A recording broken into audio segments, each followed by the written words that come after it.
Let's just all acknowledge the fact that I am wearing a turtleneck today. No, it is not cold outside. I live in Houston, Texas, but just in reflection of the past year, I have not had a single chance to wear this turtleneck sweater because it's just been so warm. And Zella hates it as well. So I'm taking this opportunity to wear it because weather doesn't exist on the internet. So I'm not the kind of person to use Netflix much. I mean, I pay for a Netflix account, but I'm the person that keeps it running so that my mom can use it. I've yet to locate a friend's acquaintance who makes a profile and uses my account for years without contacting me, but fingers crossed, it's any day now. I think the problem I experience with Netflix is I feel overloaded with content. There's just so much to take in at any given time, and that's not a unique issue to me from what I know. Content overload as phenomenon has been observed in the user base of streaming sites for quite a while. I think personally, it's hard for me to get into a new show these days unless I know it's completed its run. I think a large part of the reason why is that when I'm separated from a piece of content for too long and a new season comes out, it's already been like 1 or 2 years, if not longer, since I last watched it. It's not that I feel discouraged from watching the new content, but I become ambivalent towards the series in the middle space. I think a good example for this is the show You. I absolutely love the show You. Season 1 had me pressed. As a poet, I identified strongly with Beck as a character, even some of her negative traits. And season 2 got my full attention. Plus, I've been a huge fan of Victoria Pedretti ever since Hill House, so that was a positive.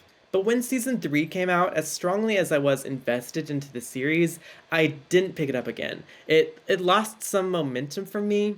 I want to get the ball rolling again at some point, but maybe that means watching season 2 one more time to rev up, or starting from season 1 again. Getting to season 3 requires a lot of preparation for a series where I want to catch every detail. Another reason for my temporary departure from the series is I don't think I was able to allocate all the emotional energy required to watch a show of that caliber with my full attention. There's already been tons of research, or at least observations made, on how apps like TikTok, and I'm sure to some extent Twitter, which is my team no choice, on how they shorten our attention span. These days, sure, I could pick up a new or old show on my watch list and enjoy it with a bucket of popcorn. But if I do, that means I can't do anything with my hands or look away without pausing. In place of that show, I could instead listen to a YouTube video while simultaneously playing a video game and allow myself the joy of short-form, non-committal content without putting all of my eggs in one basket. But that's not to say I don't want to listen to Joe Goldberg ASMRing murderous thoughts through my TV. It just means I have to figure out how to get back into that mental mode of concentrated viewing. In large part, investing time into a channel like this is all in contribution to getting in touch with that critical and focused mind. And I found in the meantime of rebuilding my joy of scripted TV that movies are a really good middle ground. I used to watch the occasional movie when I was younger, but it wasn't exactly my go-to kind of content. I wanted to build relationships, make investments into TV shows at the time. Buffy was a big representative of that era in my life, and it's very obvious. Sure, I had a list of favorite movies, but I didn't really venture beyond that list for quite a while. But movies these days, to me, are like a really good meal. They can have a lot of complex notes or be relatively simple and memorable, and once the plate is clean, you don't have to think about it anymore unless you want to. It is an insulated experience that happens over the course of a couple hours and doesn't implicitly require anything else. I ought to go back to Netflix at some point in time and try this again, but in the last year, I indulged in a Netflix original, which was actually meant to premiere in theaters before the pandemic took place, a movie called Enola Holmes, starring the girl from Stranger Things, Millie Bobby Brown. Now, I'm going to be doing things a little differently than my last two videos. This video won't be a review by any means. I want to instead construct some analysis over the movie's themes, and you might agree or disagree, but these are really just my thoughts on a more critical level, so forgive me if I'm a little bit shaky this first time around. If you don't know anything about the movie, Enola Holmes was a feature film released in September of 2020 on the Netflix app, and it features the titular character of Enola Holmes, the newly crafted younger sister of the famous Sherlock Holmes, along with his less popular brother, Mycroft. Enola Holmes is actually the film adaptation of a book series by a similar name, the Enola Holmes Mysteries, written by Nancy Springer with 7 entries published thus far. From what I'm aware, Springer is still writing for the series, but I could be completely wrong about that. I will say that I haven't read the books and won't be sourcing that material for this analysis. What I do find interesting about the series itself is that in 2020, before the movie was set to premiere, the estate of Sir Arthur Conan Doyle, the creator of Sherlock Holmes, set a lawsuit against Springer, Netflix, and the production companies for incorrectly depicting Sherlock as this stone-faced, unfeeling detective, which Doyle's last few works apparently attempted to mitigate. That's not really the point of this video, but I thought it was intriguing enough to include. Doyle's estate had their lawsuit dismissed from court, and that was the last we heard of it. To focus more on the actual plot, and most importantly, the character of Enola herself, I wanted to start with how Enola fits, or possibly doesn't fit, into the canon of the Sherlock Holmes universe. As the audience understands it, Enola lives with her widow of a mother at a run-down estate in the English countryside. Meanwhile, Mycroft and Sherlock have completely forgotten about them as they solve mysteries in London. I think Springer's choice of Holmes as the epitomal detective figure connected to Enola was, of course, a fairly intuitive one, thanks to the fact that Holmes is the first name you think of when it comes to the word detective. But I also think it was really strategic because the original stories never mention his parents at all. The only family member relevant enough to be mentioned or included into Doyle's mysteries, at least on regular occasion, is Mycroft himself. So to say that Sherlock's mother and unmentioned little sister live off in Sherlock's childhood home doesn't exactly betray canon. Regardless of that, Enola thrives there under her mother's tutelage, despite their world being overgrown with vines and all the antiques slowly getting destroyed from indoor tennis matches. Enola's mom, Eudora, is fairly eccentric when it comes to her methods of teaching. She's very hands-on. Enola, as a consequence, plays roughly, learns with her hands, and scuffs her knee every now and then, with Eudora at her side to help her back up. In a way, she's very ready for the world because she's very cavalier and scrappy, but at the same time, Enola remains very sheltered. The only people she really knows in her world are her mother and their maid. Beyond them, Enola isn't prepared for the world in a practical sense because she's never visited it, but at the very least, Eudora has equipped Enola with the mindset to adapt and overcome, to survive and even thrive in less than ideal circumstances. A huge draw to the movie for me, at least, is seeing how Enola navigates her world in a way that's objectively abnormal and betrays the expected, avoiding her brothers at nearly every turn and still flourishing as a young detective. Her wits never falter because she's self-possessed and can make anything work. A significant feature of Enola Holmes the film, and the first one that really initiated this need to critically evaluate the movie, was the fact that Enola herself regularly turns to look straight at the camera and speak about her predicament. She even winks to the camera at one point while she's being drowned by an assassin. And what this says to me, as a person who likes to overthink everything, is that Enola is performing. In what capacity, we don't know quite yet. Most plainly, this serves as a method of conveying to the audience Enola's train of logic, her feelings, and when she switches her game plan. That's a pretty straightforward interpretation that I would agree with. But as I'm watching this movie and as I'm thinking about the word performing, the second kind of performance that I gravitate towards, as a person in the queer community at least, is gender performance. Some of you might stop me right there and say, "No, Andrew, that's not connected." And you might be right. But that's not going to stop me from teasing out an idea for as long as possible, even if it's all in my head and not the author's. And the more I teased out this idea at the time, the more I felt I was noticing something significant, even if it wasn't intentional. To continue forward, a prevalent theme through the movie's run is this idea of womanhood, of femininity and feminism. In many ways, I think Enola Holmes works well as a kind of formative piece of content for young folk, both men and women who are just learning about gender norms and anti-normative gender performances. That feels like a bare minimum observation, and most audiences would agree with that, right? As a more surface level observation, we know of Enola that she's not one to be drawn towards the traditionally feminine. The primary representative for this group, we can say, is Miss Harrison, who runs the ladies' school that Enola is set to join. In fact, we can go so far to say that Enola herself actively despises such a gender performance. Eudoria's teachings encouraged Enola to be wild and unrefined, to ask questions, and challenge the norms assigned to her.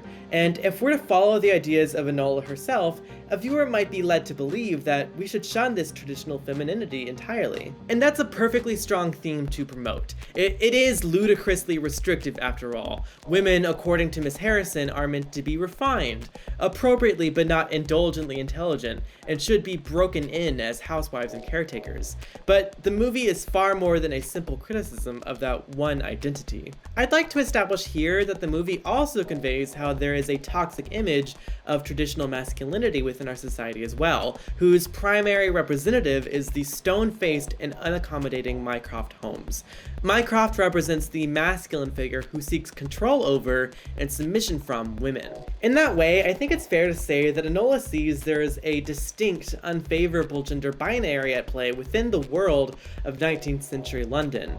Under the education of Eudoria, we know Enola to shun the rules of restrictive femininity, but also to abhor, with a more sweeping judgment, men and their need to be the breadwinner, the fighter, the investigator. I say with a more sweeping judgment because in this story, as she first embraces the real world, Enola has no strong representative for anti-normative masculinity. Sherlock himself comes the closest, but by all accounts, he is a passive bystander who accepts the privileges of men without seeking to criticize or dismantle them. That's even commented upon later by Edith, the tea house and martial arts lady. Enola is challenged on the masculine front within our narrative, and I think the following character growth allows for Enola to reasonably question her mother's previous instruction.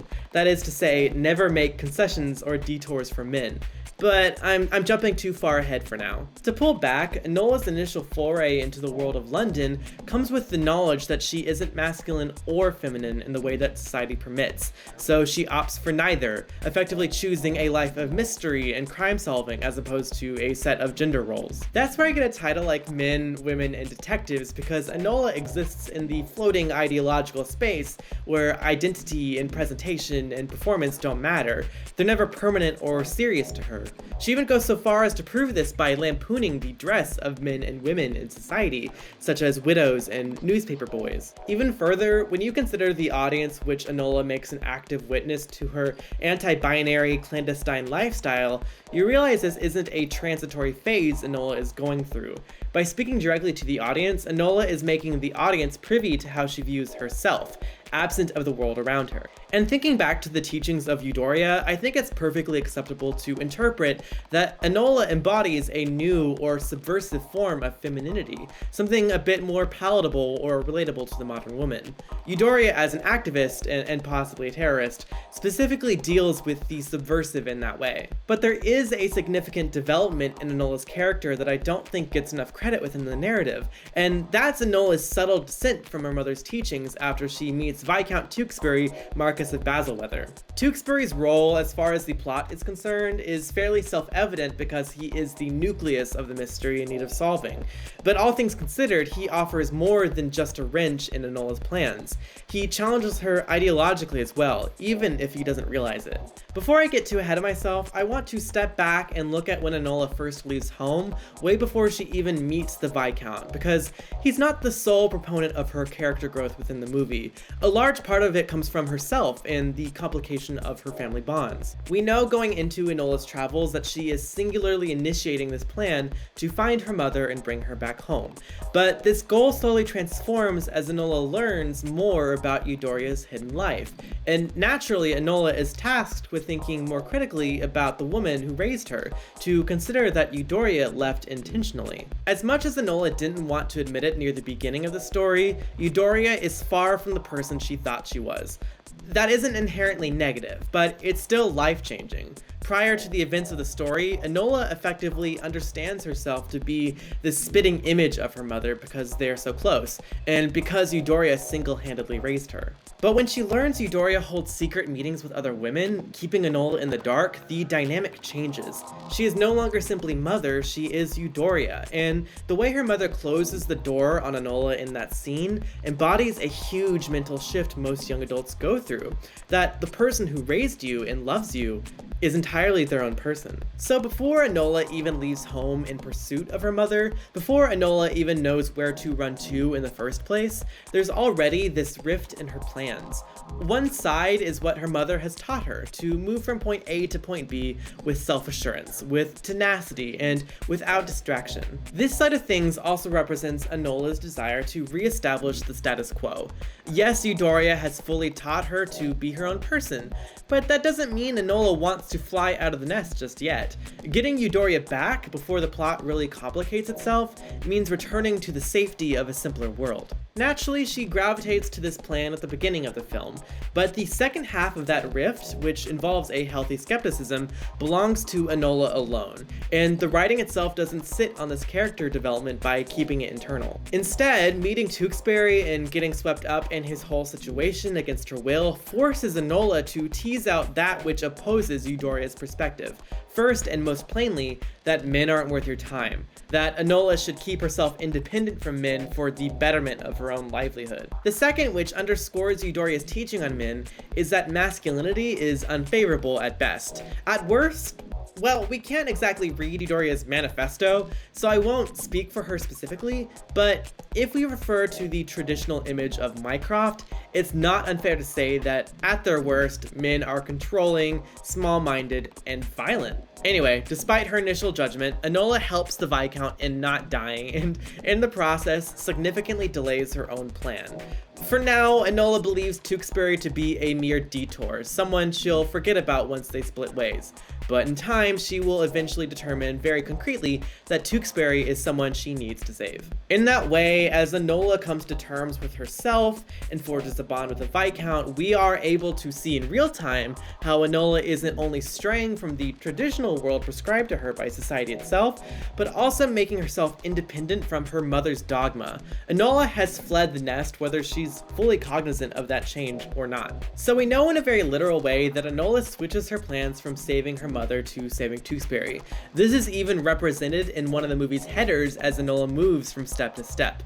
But if we're looking at the underscored theme of masculinity, I'd say Tewksbury challenges her on an ideological level as well. When they first meet, Enola is disguised as a boy, and it's interesting to see the contrast of how Enola interprets the masculine persona while standing next to a representative of that masculine persona. Compared to Enola's portrayal, the Viscount looks very pristine and manicured, and has this very cavalier yet sharp mind. I won't go so far as to say that the Viscount is feminine, because I think that's plainly not true. Instead, what Tewksbury represents for me is the anti-normative masculine, in the same vein of how Eudoria taught Enola the anti-normative feminine. The first you see him, he has this long hair, and when you learn about his personality, you realize he's very into flowers and other flora, and compared to most other bureaucrats in the time period, he's very left-leaning. Even further, and on a slightly grander scale, the Viscount falls into the role of the damsel in distress, which, with Enola as his savior, flips the entire trope on its head. Overall, Tewksbury is a major catalyst for Enola's change in perspective and character development. His presence and influence allows Enola to understand that the performance of gender is never so simple as the refined lady and the breadwinning husband. Whether he's a friend to Enola or a romantic interest down the line doesn't intrigue me nearly as much as how sequels could flip more tropes of romance and mystery and action on their head. He's essentially Enola's Bond girl by the end of the movie, after all. So when considering the entirety of Enola Holmes in review, I think it's easy to say that this movie has a very strong feminist messaging, and my commentary here isn't meant to contradict or disparage that. But I also think that this movie slips in enough dialogue and imagery about the absurdity of gender performance, both for masculine and feminine, that calling it a story about womanhood would be severely limiting. Enola is not the spitting image of her mother, after all. While Eudoria herself propels a message of women's rights and how there is no progress without protest, Enola forges her own path, that living in the world sometimes means living outside the binary entirely. And if you're wondering, the point of this video is not to say that Enola is non-binary. I think that would be an incredibly reductive and an incorrect take, especially with such positive examples of womanhood throughout the film. But something I enjoy very much about Enola Holmes is that it plainly throws the rulebook of gender performance out the window. I think it's perfectly fine to say that Enola is non-binary minded, because she embraces the general anti-normative with how she navigates the world, working against the grain of what's expected and still living her best life. Anyway, that's all I have to say on this subject. Thank you guys for watching this video. Mysteries are one of my favorite genres of film and TV, and I knew I wanted to pay it respect somehow. I also wanted to try a shorter video just to test myself, so let me know how I did by leaving a comment below. On top of that, if you enjoyed my commentary, consider liking the video and subscribing because it gives me an instant blast of serotonin when you do. The next video I have on my agenda is Buffy Part 2, so keep on the lookout for that, and I will talk to you guys soon, so bye!